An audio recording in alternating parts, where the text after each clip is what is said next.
Hello everyone, my name is Elwood Adamson and I'm doing my screencast on the Everyday Use by Alice Walker. Which character I identified myself with the most? It has to be Maggie. Just not by really I went by the characteristics of her saying that she had rough hands and like a man. Of course, I kind of had like rough hands like a man 'cause I am a man, but my hands are rough. Like she's saying like she's like working outside. Just mainly in details. Her saying she always speak her mind, and that's kind of like how I am. I always like to speak my mind too. So that's why I feel like she's the most character that I identify myself with. Um, what does heritage mean to me?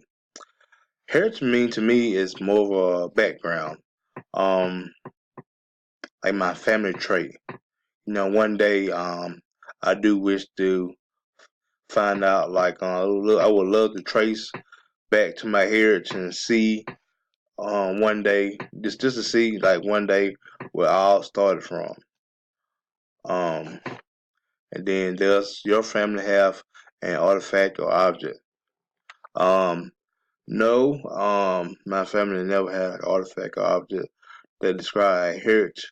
Only thing, when my grandfather he was living, Um, he was always just sit down and we'll be on the front porch and he'd just have I could say a story time. He'll just go in detail. He'll just tell about his past when he was little and about his mom and about his dad and what I'm saying. He just gave a little background. Just I mean that's really not his, but I mean it wasn't an artifact, but just sit there and listen to his story.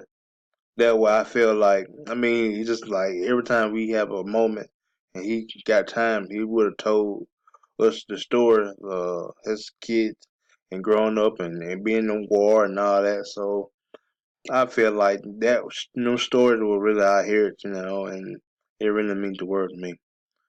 But I thank y'all for listening.